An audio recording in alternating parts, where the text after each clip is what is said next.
Historic England, the government agency charged with protecting structures with a national significance, such as the Whale Roadway section and Buffer Pontoon, declared that it is a tangible reminder of the part played by the Mulberry Harbour in the success of Operation Overlord and the prominent role of Southampton. The conventional narrative often states that Southampton was chosen as the port for Operation Overlord as early as 1942, but the fate of Southampton was sealed in 1934 with the completion of the Western Docks. When war was declared on the United States, they needed a base in the UK, and it was the British High Command that advised against Southampton because it was still considered too vulnerable to Luftwaffe attacks from airfields in northern France. The US was forced to weigh up the risks against the advantages and decided that the extensive modern quayside, 7 dry docks, deep water and double high tides meant that Southampton was a risk worth taking. Luckily, there is contemporary film to support the English heritage claim about the role of Southampton during Operation Overlord.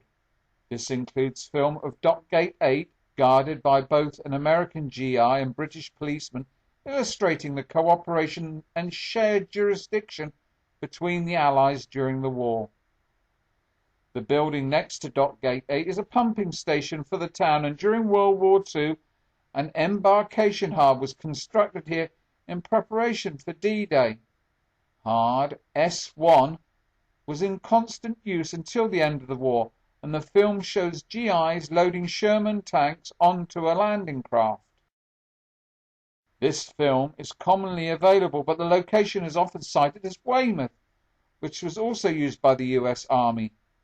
However, unfortunately, other ports along the coast did not have the benefit of a double high tide, which meant the tidal rage made it impossible to load armour directly onto landing craft, as shown in this film at Southampton. The film also shows heavy machinery loaded alongside berth 101, with the now demolished Solent Mills in the background. The US Army made it a great priority to give their troops in Normandy air support, and this machinery would be used to build temporary airstrips close to the beachheads.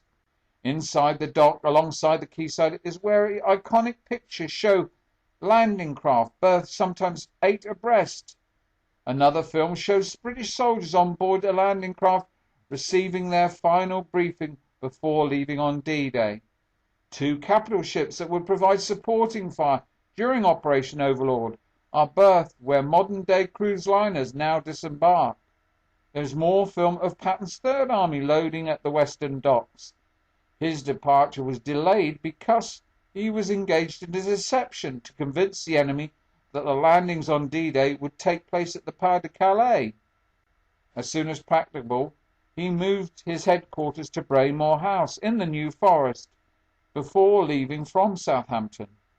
It is said that he was worried he would miss the fighting, and when the Third Army and General Patton arrived in Normandy, they made up for lost time by advancing at great speed northwards across France. As well as a car transporter, the Ventura is berthed along the Western Docks, with passengers often not knowing they are disembarking on the same quayside used by the Third Army. At the end of the quayside is a berth used by the train ferry, which proved invaluable not only for returning casualties. Continental wars need continental railways, and if the Allies were going to advance without overextending their supply lines, they needed an efficient railway system.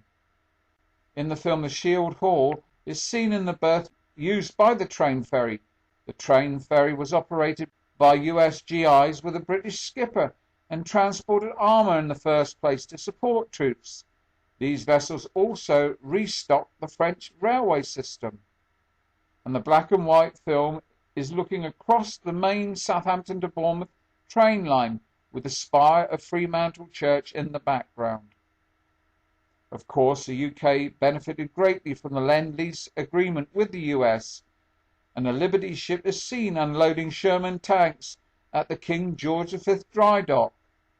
Normandy showed deficiencies in the tank design, but this was adapted as the war continued, and the Sherman could be mass produced and were light enough to be carried ashore in landing craft. Because of the secrecy surrounding Operation Overlord, it is not generally known that the U.S. Army had its headquarters in a wing of the Civic Center.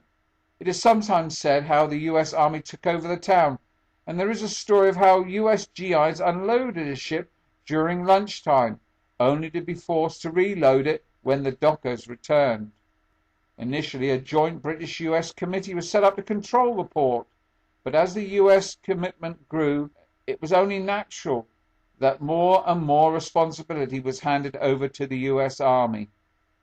Operation Neptune, the crossing of the English Channel on D-Day, was directed from Southampton, including Southwestern House, which was code-named HMS Shrapnel.